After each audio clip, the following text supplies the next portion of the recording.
اعوذ باللہ من الشیطان الرجیم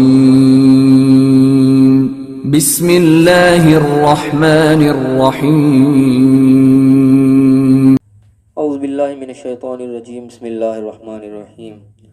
رب اشرح لی صدری ویسر لی امری واحلل عقدۃ من لسانی یفقہوا قولی واجعل لی وزیرا من اہلی رب زدنی علما آمین۔ آج 27 فروری ہے 2022 اور اللہ کے فضل سے جو ہمارا 15 روزہ درس ہے وہ ہم شروع کر رہے ہیں۔ اس دفعہ ایک ہفتہ ہم تاخیر سے کر رہے ہیں، کوئی دنیاوی معاملات جو ہیں وہ آڑے آ جاتے ہیں۔ یہ ہماری بس بدقسمتی سمجھ لیں کہ ہمارا اتنا ابھی تقویٰ نہیں ہوا کہ ہمارے معاملات جو ہیں وہ دنیا کے ہم پر حاوی ہو جاتے ہیں۔ اللہ کرے وہ وقت بھی ہم دیکھیں جب ہم اپنے دنیاوی معاملات کو دین کے مطابق لے کے چلیں کہ دین کے معاملات ہمارے اسٹیبل رہیں، دنیا کے معاملات کو ہم آگے پیچھے کرنے کے قابل ہو جائیں۔ بہرحال اب جو ہم ایک ہفتے کے جو ہے تاخیر سے شروع کر رہے ہیں اپنا درس، اور سورہ آل عمران جو ہے اللہ کی توفیق سے ہماری مکمل ہو چکی، اور سورہ نساء جو ہے ہم شروع کر رہے ہیں اور اس کی آیت نمبر 1 سے ہم آغاز کر رہے ہیں۔ اعوذ باللہ من الشیطان الرجیم بسم اللہ الرحمن الرحیم۔ یا ایھا الناس، اس میں اللہ تعالیٰ نے پوری انسانیت کو مخاطب کیا۔ یہاں پہ یا الذین آمنوا جہاں پہ آتا ہے وہاں صرف ایمان والے مخاطب ہوتے ہیں، لیکن جہاں یا ایھا الناس آ جاتا ہے وہاں پہ تمام لوگ آ جائے، اس میں مسلمان ہو غیر مسلم ہو کوئی بھی ہو، تمام انسانیت جو ہے ان سب سے اللہ تعالیٰ مخاطب ہوتا ہے۔ یہاں پہ فرمایا کہ یا ایھا الناس، اے کل انسانیت، اے لوگو، ایھا الناس اتقوا ربکم الذی خلقکم من نفس واحدہ، تقوی اختیار کرو، ڈرو اپنے اس رب سے جس نے تم کو پیدا کیا ایک نفس سے، ایک جان سے، وخلق منها زوجها، اسی سے پھر اس کا جوڑا بنایا، وبث منهما رجالا كثيرا ونساء، اور اس دونوں سے پھر جو ہے بے شمار مرد اور عورت جو ہیں وہ پھیلا دیے۔ اب یہاں پہ اللہ تعالیٰ نے کہا کہ ڈرو اس رب سے۔ یہاں پہ اللہ تعالیٰ نے اللہ کا نام نہیں، یہاں پہ رب کا نام لیا، کہنے کہ پوری دنیا جو ہر کوئی اللہ کے نام سے واقف نہیں ہے، کوئی اس کو کسی نام سے پکارتا ہے، کوئی کسی نام سے پکارتا ہے، لیکن رب سب یعنی کسی نہ کسی درجے میں مانتے ہیں۔ کوئی کس کو بھگوان کہہ رہا ہوتا ہے، کوئی گاڈ کہہ رہا ہوتا ہے، کوئی اس کو کوئی سپریم بینگ کے نام سے جانتا ہے، کوئی اللہ کے نام سے جانتا ہے۔ تو یہاں پوری انسانیت کو کہا اللہ تعالیٰ نے رب کا لفظ استعمال کیا کہ ڈرو اپنے اس رب سے، احساس کرو اس کا جس نے تمہیں پیدا کیا ایک جان سے۔ یہاں پہ یہ نہیں کہا کہ ایک مرد سے پیدا کیا پھر اس سے اس کی عورت بنا دی، نہیں کہا ایک جان سے، ایک نفس سے، ایک اکائی سے سمجھو پیدا کیا، اس اکائی سے بھی اس کا پیر بنا دیا، اس کا جوڑا بنا دیا۔ اس کے بعد جو ہے وہ ایسا سلسلہ چلا دیا کہ سارے مرد عورت جو پھر وہ زمین پر پھیل گئے۔ یہاں اللہ تعالیٰ نے یعنی کہ اپنی ذات کی طرف لوگوں کی توجہ دلائی ہے کہ یہ چیز حقیقت تو سب دیکھتے ہیں نا کہ انسان کی پیدائش سٹارٹ ہوئی ہے کہیں سے، اس کے بعد جو ہے پوری دنیا میں پھیلے ہیں۔ یہ وہ ہے کہ جس میں مسلمان غیر مسلم سب اس حقیقت کو دیکھتے ہیں اپنی آنکھوں سے۔ تو اللہ نے اس چیز کا پہلے تذکرہ کر کے اپنی ذات کی طرف متوجہ کیا کہ ڈرو اس سے، تقویٰ اس کا اختیار کرو۔ تقویٰ کا یعنی کہ مطلب ویسے تو اس کا بیس میننگ جو ہوتے ہیں بچنے کے ہوتے ہیں، تو بچنا بھی کسی چیز سے جو بچتا ہے انسان، اس کے پیچھے بیسکلی کوئی نہ کوئی ایک خوف، ایک ڈر اس کے پیچھے ہوتا ہے۔ جب انسان کسی مثلا کسی گاڑی سے بچتا ہے، سمجھو اس کو ٹکر کھانے کا اس کا ڈر ہوتا ہے کہ مجھے ہٹ کرے گی، کسی کیچڑ کی چھینٹ سے بھی اگر بچتا ہے تو بچنے کے پیچھے بھی اس کا ایک خوف ہوتا ہے کہ مجھے ناپاک کر دے گا، گندا کر دے گا، تو بچنے کے پیچھے بھی ایک قسم کا ایک خوف ہوتا ہے۔ تو یہاں پہ اسے تقویٰ کا معنی اس لیے زیادہ تر ڈر ہی کیا جاتا ہے کہ ڈرو اپنے رب سے، بچو اس کے پکڑ سے کہ جس نے تمہیں پیدا کیا ایک جان سے، پھر اس سے اس کا جوڑا بنایا، اور پھر بے شمار مرد عورت جو ہیں وہ پھیلا دی پورے زمین پر۔ اس کے بعد فرمایا کہ واتقوا اللہ الذی تساءلون بہ والارحام، اور تقویٰ اختیار کرو اس اللہ کا۔ یہاں پہ اللہ نے اللہ کا لفظ استعمال کیا، کہ یہاں پہ وہ لوگ خاص متوجہ جو کہ اللہ کے نام سے واقف ہیں، اللہ کو جانتے ہیں، وہ ان کو کہا کہ اللہ کے تقویٰ اختیار کرو، تم جس کے نام سے تم ایک دوسرے کے ساتھ سوال کرتے ہو، جن کو بار بار اللہ کا نام تم اپنے درمیان رکھتے ہو، کوئی بھی سوال کرتے ہوئے دوسرے سے کو مطالبہ کرتے ہوئے اللہ کو تم بیچ میں لاتے ہو، تو اس کا تقویٰ بھی اختیار کرو، اس سے ڈرو، بچو اس کی جو نافرمانی سے۔ اور ارحام یعنی کہ اس سے مراد رشتہ داریاں ساری آ جاتی ہیں کہ اس کا بھی تم احساس کرو، رشتہ داریوں کے معاملے میں بھی لاپرواہی نہیں ہونی چاہیے، اس چیز کا بھی تم نے خیال رکھنا ہے۔ ان چیزوں کو تو اللہ نے توجہ دلائی۔ ان اللہ کان علیکم رقیبا، سب سے اہم بات بتائی کہ اللہ تمہارے پر نگہبان ہے، تمہیں دیکھ رہا ہے، تم ہر وقت اللہ کی نگاہ میں ہو۔ جیسے کہ ہوتا ہے نا کیمرے کی آنکھ تمہیں دیکھ رہی ہے تو انسان الرٹ ہوتا ہے، یہ وہ چیز ہے کہ اللہ تعالیٰ ہر وقت تمہیں واچ کر رہا ہے، دیکھ رہا ہے۔ تم اس چیز کا خیال رکھو کہ تم اللہ کی پکڑ میں کسی وقت بھی آ جاؤ گے اگر تم اس کی نافرمانی کرو گے۔ اور کہ وآتوا الیتامی اموالہم، یتیموں کو جو ہے ان کا مال دو، ولا تتبدلوا الخبیث بالطیب، اور پاک کو ناپاک کے ساتھ بدل مت کرو، تبدیل مت کرو۔ اب ہمارے عام طور پہ آت الیتامہ، یتیم سے مراد وہ یعنی کہ وہ بچے لیے جاتے ہیں جن کا باپ نہیں رہتا ہے دنیا میں، اس کو یتیم کہا جاتا ہے۔ لیکن حیوانات میں دیکھا جائے تو حیوانات میں یتیم اس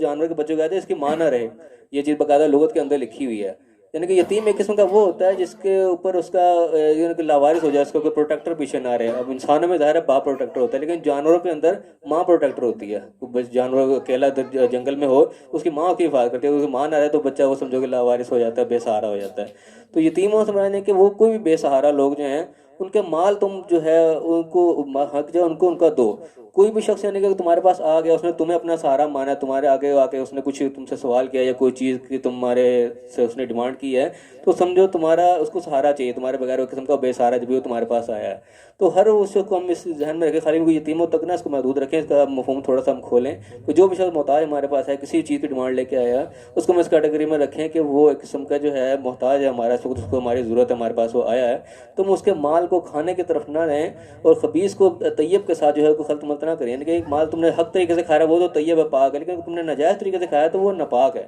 تو یہ ہے اللہ تعالیٰ یہاں پہ کہہ رہا ہے کہ یتیموں کا مال کو جو ہے ان کو دو، جو ان کے حق ہے ان کو دو، اور خبیث کو جو ہے ناپاک کو پاک کے ساتھ ملا کے مت کھا جاؤ. ولا تاکلوا اموالهم الى اموالکم، ان کے مال کو اپنے مال میں ملا کے مت کھا جاؤ. انه کان حوبا کبیرا، یہ بہت بڑا ایک گناہ ہے. یہاں پہ حوبن کا لفظ ہے، ویسے اسم اور دوسرے ذنب وغیرہ کے الفاظ آتے ہیں، یہاں پہ حوبن کا لفظ آیا ہے، بڑا انٹیک لفظ ہے، قرآن میں صرف ایک جگہ ہی آیا ہے یہاں پہ. یعنی کہ بڑا شدید قسم کا گناہ، جرم کی ظاہر میں کہ جاتا ہے، وہ لفظ یہاں پہ لیا ہے کہ کسی کا مال ایسے ناجائز طریقے سے کھا جانا، یتیموں کا خاص طور پہ جو بے سہارا ہے، اس کا کوئی سہارا نہیں، تم اس کا مال کھا جاؤ، یہ اللہ کے نزدیک بہت ہی گھناؤنا قسم کا جرم ہے.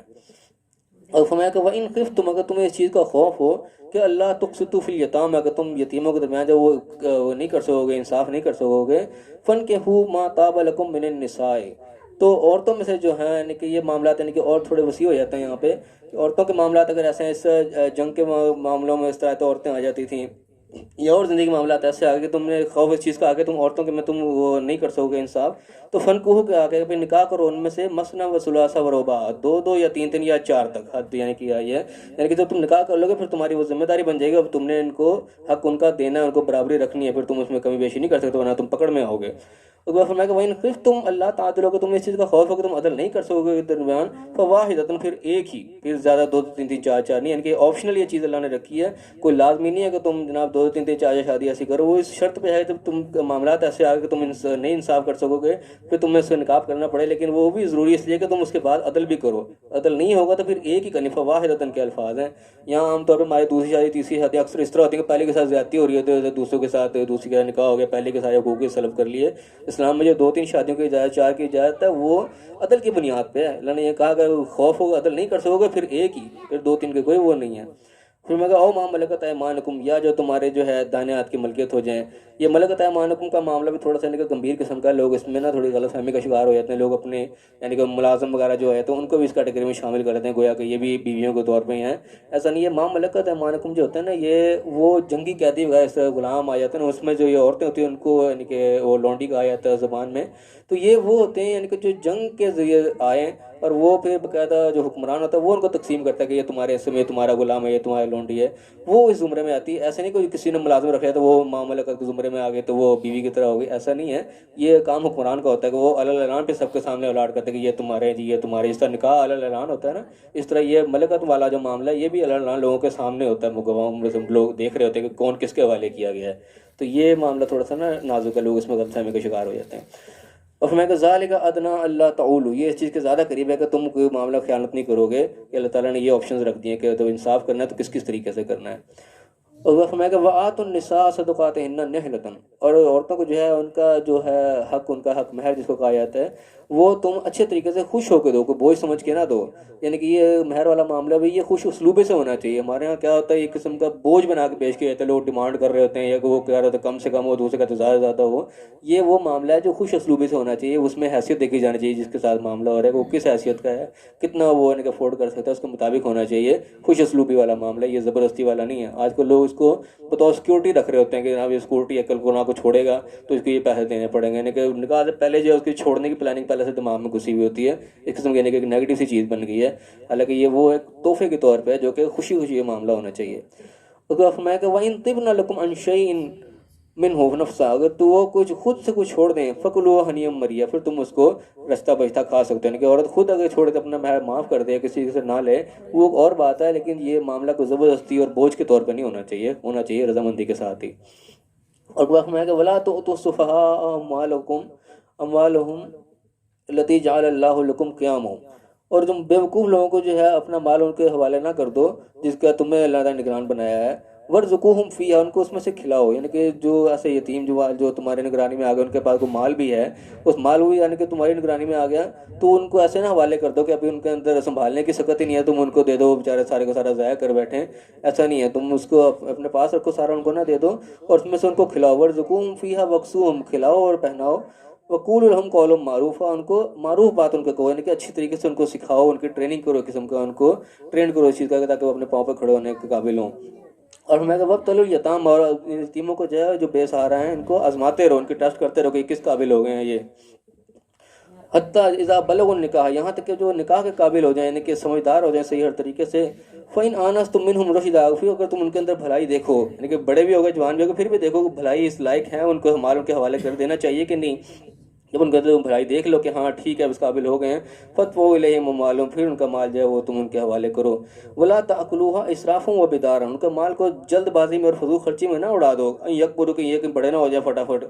فٹافٹ ان کو مال مول جو کھا پی کے ختم کرو، ایسا نہیں کرنا بالکل بھی، وَمَنْ كَانَ غَنِيًّا، اور جو کہ غنی ہے بے پرواہ ہے، فَلْيَسْتَعْفِفْ، وہ تو بالکل چھوڑ دے، اس مال میں سے کچھ بھی نہ کھائے، جو ان کا مال ہے بالکل امانت کے طور پہ اس کو رکھے، وَمَنْ كَانَ فَقِيرًا، جو خود محتاج ہو، فَلْيَأْكُلْ بِالْمَعْرُوفِ، پھر معروف طریقے سے اچھے طریقے سے اس میں سے کچھ کھا سکتا ہے، یعنی کہ تو اس کی پرورش کر رہا ہے، اس کے ساتھ کچھ ذمہ داریاں ہیں کچھ لگی ہوئی ہیں، اب وہ اس میں یعنی کہ مختلف قسم کے معاملات زندگی کے آ جاتے ہیں، اس طریقے سے کوئی بچے ہیں اب ان کو اسکول کے آنے جانے کا خرچہ ہو رہا ہے، اسکول پہنچا رہا ہے ان کو، اب اپنے ساتھ جا رہا ہے تو بچوں کو لے کے جانا ہے، ان کے لیے کوئی رکشہ کروا لیا، گاڑی کروا دی، اب ان کے مال میں سے ظاہر دے رہا ہے خرچہ، اس میں سے اپنے بچے بھی چلے گئے، چلو ٹھیک ہے کوئی بات نہیں، ان کے مال میں سے خود بھی استعمال ہو گیا، اگر وہ محتاج ہے، اگر محتاج نہیں ہے تو بالکل اس کو امانت کی طرح سائڈ پہ رکھے، اس کا بالکل اس میں ہاتھ بھی نہ لگائے، تو یہاں پہ اس کی اجازت ہے، جو خود بھی محتاج ہوگا کہ اس کے بغیر اس کا بھی گزارا نہیں ہے تو ایک طریقے سے اس میں سے استعمال کر سکتا ہے۔ اور میں کہ فَإِذَا دَفَعْتُمْ إِلَيْهِمْ أَمْوَالَهُمْ، جب ان کا مال تم ان کے حوالے کرو، فَاشْهَدُوا عَلَيْهِمْ، تو ان کے اوپر گواہ بھی کر لو، گواہوں کی موجودگی میں ان کا مال حوالے کرو، کل کو یہ نہ کو مکر ہی جائے ہمارا مال تمہیں ملا ہی نہیں، تو اس کے معاملے میں گواہ بھی کر لو، وَكَفَىٰ بِاللَّهِ حَسِيبًا، اللہ تعالیٰ حساب کرنے کے لیے پھر کافی ہے، اللہ کے حساب میں تو پھر ہوگا ہی، لیکن وہ حساب ظاہر ہے پھر وہ قیامت کے دن ہی ہونا ہے، دنیائی معاملات میں اللہ نے کہا کہ گواہ بھی کر لو۔ اور اس کے بعد فرمایا کہ للرجال نصیب مما ترک الوالدان والاقربون، مردوں کے لیے بھی حصہ ہے اس چیز میں سے جو والدین چھوڑ دیں، قرابت دار چھوڑ دیں، وللنساء نصیب مما ترک الوالدان والاقربون، اور عورتوں کے لیے بھی حصہ ہے جو چھوڑ دیں ان کے والدین یا کوئی قریبی، مما قل منہ او کثر، وہ تھوڑا ہو یا زیادہ سب کا حصہ ہے، نصیبا مفروضہ، ایک فرض کیا ہوا ایک حصہ اللہ نے مقرر کر دیا ہے۔ وَإِذَا حَضَرَ الْقِسْمَةُ أُولُو الْقُرْبَى وَالْيَتَامَى، اور جب وہ کو موت کا وقت جو ہے کسی کا آئے قریب داروں میں سے یا یتیموں اذا حضرا، ہاں جب وہ یعنی کہ مال کے وقت کو قریبی لوگ آ جائیں جو کہ رشتہ دار نہ ہوں، والیتامى والمساکین، یتیم اور مسکین کو محتاج آ جائیں، فارزقوہم منہ، یعنی کہ جب مال ان کو حوالے کرنے لگ رہے ہو، بیچ میں کوئی یعنی کہ اپنا گواہ بھی رکھ لیا، اس ٹائم پہ کوئی اور بھی اگر آ گیا مانگنے والا، کوئی آ گیا پہنچ گیا جو کہ حصے دار تو نہیں ہے لیکن محتاج ہے، ضرورت مند ہے، تو اس کو بھی کچھ اس میں سے دے دو، وقولوا لهم قولا معروفا، ان کے ساتھ اچھی طریقے سے پیش کرو، اچھی بات کرو، ان کو یعنی کہ ڈانٹو چھڑکو نہیں۔ اس چیز میں یعنی کہ ہم اپنی زندگی میں دیکھیں تھوڑا سا معاملات ایسے موقع پہ ہمارے پیش آیا تھا، جب ہم مستری کے قربانی وغیرہ کر رہے ہوتے ہیں تو حصے وغیرہ لگا رہے ہوتے ہیں، گوشت وغیرہ پڑا تو اس وقت پہ لوگ کچھ مانگنے والے بیچ میں آ جاتے ہیں، تو یہ چیز تھوڑی سی وہاں پہ بھی اپلائی ہوئی تھی کہ ہم آ ہی گیا اگر کوئی، ہم کوشش کریں کہ ایسے ماحول رکھیں کہ چلو کوئی نہ بیچ میں ہے، لیکن کوئی آ گیا ہے تو اس کو جھاڑے جھڑکے نہ، کوئی ہو سکے تو اس کو دے دیں یا اچھی طریقے سے اس کو بات کر کے رخصت کریں، اس کو اللہ نے یہ چیز کو کہا کہ تم ان کو جھڑکو نہیں، ان کو جو ہے کچھ نہ کچھ دے کے اچھے طریقے سے ان کو رخصت کرو۔ اور فرمایا کہ وَلْيَخْشَ الَّذِينَ، اور لوگوں کو ڈرنا چاہیے اس چیز سے کہ لَوْ تَرَكُوا مِنْ خَلْفِهِمْ ذُرِّيَّةً ضِعَافًا، کہ اگر وہ اپنے پیچھے کو جو ہے وہ چھوٹی ناتواں وہ اولاد چھوڑ جائیں پیچھے، خَافُوا عَلَيْهِمْ، ان کو خوف ہو، یعنی کہ کسی کے اوپر برا وقت ہے تو اپنے اوپر بھی آ سکتے ہیں، اس چیز کو ذہن میں رکھیں کہ وہ دنیا جائیں کے پیچھے وہ اولاد جو ہے کمزور ہو، کسی قابل ہی نہ ہو، تو کیسے ان کے بارے میں خوف رکھیں گے، یعنی کہ دوسرے اگر وقت دوسروں کے اوپر ہے تو کل کو اپنے اوپر بھی یہ وقت آ سکتا ہے، اس چیز کا وہ احساس رکھیں، لوگوں کے ساتھ نرمی والا معاملہ رکھیں۔ فَلْيَتَّقُوا اللَّهَ، تو ان کو چاہیے کہ اللہ کا تقوی اختیار کریں، اللہ سے ڈریں، اس چیز سے اپنے اندر کوئی ایسی سختی اور فرونیت نہیں انسان کے اندر آنی چاہیے کہ آج کو کل کوئی اور کمزور ہے، کبھی انسان کے اوپر برا وقت آ سکتا ہے، اللہ چیز کا احساس دلا رہا ہے کہ لوگوں کو اس چیز سے ڈرنا چاہیے کہ وہ دنیا سے جائیں، ان کے پیچھے اولاد جو ہے وہ کمزور ہو، وہ دربدر ہو جائے، تو اس چیز کا خیال رکھو، اللہ سے ڈرو۔ وَلْيَقُولُوا قَوْلًا سَدِيدًا، اور سیدھی صاف اچھی بات کرو، یہ یعنی کہ ہمارے خوش اخلاقی کا یہاں پہ ہمیں اس چیز کا درس مل رہا ہے کہ خوش اخلاق ہمیں ہونا چاہیے ہر معاملے میں۔ وہ فرمایا کہ ان الذین یاکلون اموال الیتامی، جو لوگ محتاج ہو گئے ہیں، بے سہاراؤں کا مال جو ہے، یتیموں کا مال کھا جاتے ہیں، ظلم کر کے ناجائز طریقے سے کھا جاتے ہیں. انما یاکلون فی بطونہم نارا، وہ تو اپنے پیٹوں میں صرف آگ بھرتے ہیں. ویصلون سعیرا، وہ جہنم میں جائیں گے. یعنی کہ ایسے لوگ جو کہ محتاج ہیں، بے سہارا، ان کو کوئی نہیں ہے، اور تم موقع ان کا مال کھانے کی کرو، تو ایسے لوگ جو ہیں پھر وہ صرف پیٹ میں اندر آگے بھر رہے ہیں، انگارے بھر رہے ہیں. اور اس کا ظاہر احساس ہو، ڈائریکٹ تو جلن نہیں ان کے پیٹ میں ہو جائے گی، لیکن یہ چیز بعد میں ان کو پتہ لگے کہ ہم کیا کرتے رہے، اور اللہ نے کہا پھر وہ جہنم کے اندر ایسے لوگ داخل ہوں گے. تو فی الحال ہمارا یوں رکوع یہاں پہ ختم ہوتا ہے. اس کے جو مین پوائنٹس ہیں ان کی طرف نگاہ ڈال لیں کہ آپ کے اس میں اہم باتیں جو آئی ہیں. سب سے پہلی بات یہاں پہ جو اللہ تعالیٰ نے پوری انسانیت کو مخاطب کر کے کری، وہ سب سے پہلے کہ اپنے رب سے ڈرو. سب سے پوری انسانیت کو جو اللہ نے اپنے رب کے ہونے کے جو ہے متوجہ کیا، تمہارا مالک ہے، تمہارا آقا ہے، تمہارا رب ہے، تمہارا پالنے والا ہے، اس کا احساس رکھو، اس سے ڈرو جس نے تمہیں ایک جان سے پیدا کیا. پوری انسانیت نے کس حقیقت سے واقعی میں کوئی ایک جان سے پیدا ہوئی ہے، اس سے اللہ کا جوڑا بنایا، پھر تمام دنیا میں جو ہے مرد اور عورت جو ہے اللہ تعالیٰ نے پھیلا دیے. تو اللہ نے اس حقیقت کی طرف یعنی کہ اشارہ کرایا جو اس سے پوری انسانیت واقف ہے، اور کہا کہ ڈرو اس سے. اور پھر دوبارہ کہا کہ اس اللہ سے ڈرو جس کے نام لے کے تم ایک دوسرے کے ساتھ سوال کرتے ہو. اور رشتہ داریوں کے معاملے کا اللہ نے احساس دلایا کہ رشتہ داریوں میں تم ایک دوسرے کا خیال رکھو. ہمارے عام طور پہ یعنی کہ وہ جگہیں ہیں جہاں پہ خیال نہیں رکھا جاتا، ایک دوسرے کا مال لوگ کھا جاتے ہیں موقع ڈھونڈ کے. ابھی یعنی کہ باتیں چیزیں ہو رہی تھی کہ اللہ کے ایسے لوگ ایک دوسرے کے رشتہ دار کا مال کھا جاتے ہیں. تو ان چیزوں کو اللہ تعالیٰ یہاں پوائنٹ آؤٹ کرتا ہے کہ ایسے کام مت کرو. اور وہ فرمایا کہ اللہ تعالیٰ ہر وقت تمہیں دیکھ رہا ہے، تم اللہ کی نگاہ سے اوجھل تھوڑی ہو، تم کر رہے ہو تو اللہ تعالیٰ نے تمہیں یہاں ڈھیل دے رکھی ہے، تو یہ مطلب تو نہیں اللہ تمہیں پکڑے گا ہی نہیں. اس چیز کا دھیان رکھو. اور وہ فرمایا کہ جو بے سہارا یتیم جو ہیں ان کا مال ان کو دو، اور اپنے جو ہے پاک اور ناپاک کے ساتھ جو ہے وہ مت تبدیل کرو. اگر تمہارا پاک اللہ نے ذریعہ تمہیں دے رکھا ہے، اس کے ساتھ تم غلط مال مکس کرو تو وہ ناپاک مکس ہو جائے گا سارا بیچ میں، اور دوسروں کے مال کو اپنے مال کے بیچ میں ملا کے مت کھا جاؤ. یہ بہت بڑا اللہ کے نزدیک بہت بڑا جرم ہے. اگر فرمایا کہ اگر تم اس معاملے میں خوف ہو اس چیز کا کہ تم یتیموں کے معاملے میں جو ہے انصاف نہیں کر پاؤ گے، تو جو عورتیں تمہارے یعنی کہ اس میں آئی ہیں، تمہارے رینج کے اندر جو آئی ہیں، تمہارے ذمہ داری میں جو آئی ہیں، اس میں تم 2 سے 3 سے یا 4 سے نکاح بھی کر سکتے ہو، لیکن وہ شرط کے اوپر ہے کہ تم ان کے ساتھ عدل کرو. اگر عدل کرنے کا تمہیں خوف ہے، عدل نہیں کر پاؤ گے، انصاف نہیں رکھ سکو گے برابر ان کا، تو پھر ایک ہی، پھر زیادہ نہیں. یا پھر جو تمہارے داہنے ہاتھ کی ملکیت بنی ہے، تمہاری لونڈیاں تمہارے ملکیت میں آ گئی ہیں، ان کے ساتھ بھی معاملہ جو ہے وہ بھی اس طریقے سے انصاف کے ساتھ ہی. اور یہ اللہ نے کہا کہ یا زیادہ قریب ہے اس چیز کے کہ تم جو ہے کسی کا حق مت کھاؤ. اور وہ فرمایا کہ جو عورتیں ہیں ان کا جو حق مہر ہے وہ ان کو اچھے طریقے سے ادا کر دو، خوشی کے ساتھ. اس کے اندر یعنی کہ کوئی کراہت والا معاملہ نہیں، کوئی زبردستی والا معاملہ نہیں ہونا چاہیے. ہاں اگر وہ خود اپنی طرف سے کوئی چھوڑ دیتی ہیں پھر تم اس کو کھاؤ، تمہارے لیے جائز ہے. وہ اگر نہ لیں خود تو، ورنہ جو دینا بنتا ہے ان کو دو خوش ہو کر. اگر فرمایا کہ جو بیوقوف ہیں، جو بچے ابھی ناسمجھ ہیں، ایسے ان کے مال ان کے حوالے نہ کر دو جن کا تمہیں ذمہ دار بنایا گیا ہے، اور ان کو اس کے مال میں سے ان کے کھلاؤ اور پہناؤ، اور ان کو اچھی بات سکھاؤ، ان کو یعنی کہ ان کی قسم کی تربیت کرو. اس وقت فرمایا کہ یتیموں کو جو ہیں بے سہارا ان کو آزماتے رہو یہاں تک کہ وہ نکاح کی عمر تک پہنچ جائیں، اور پھر جب ان کے اندر تم بھلائی دیکھو پھر ان کے مال ان کے حوالے کرو. اور ان کے مال کو جو ہے جلد بازی میں فضول خرچے میں مت اڑا دو کہ اس سے پہلے کہ بڑے ہو جائیں، اس ڈر سے تم فٹافٹ ان کو ختم کرنے والی بات کرو، ایسا نہ کرو. اور جو پھر غنی ہے جس کو ان کے مال کی وہ ضرورت نہیں ہے وہ اس سے بالکل بچے، اس کے مال کو ہاتھ نہ لگائے. اور جو خود محتاج ہے اس کی ضرورت پڑ جاتی بیچ میں سے، تو ذمہ داری کر رہا ہے، ذمہ داری اٹھا رہا ہے کہ ان کی ڈیوٹی نبھا رہا ہے، تو ٹھیک ہے کہ حق جو معروف طریقے سے کچھ اس میں کھانا چاہے تو وہ کھا سکتا ہے جو کہ محتاج ہو. اور صبح فرمایا کہ جب ان کے مال تو ان کے حوالے کرو تو ساتھ میں گواہ بھی کر لو تاکہ کل کلام کو مسئلہ نہ بنے، اور اللہ تعالیٰ حساب کرنے کے لیے تو کافی ہے. اور فرمایا کہ جو والدین کو جو قرابت دار جو مال چھوڑ کے جائیں اس میں مردوں کا بھی حصہ ہے اور عورتوں کا بھی حصہ ہے جو بھی وہ چھوڑ کے جائیں گے، چاہے وہ تھوڑا ہو چاہے زیادہ ہو. اور فرمایا کہ جب یہ مال بانٹنے کا وقت ہو اس وقت کوئی قریبی اور کوئی آ جائے، یا کوئی یتیم آ جائے، یا کوئی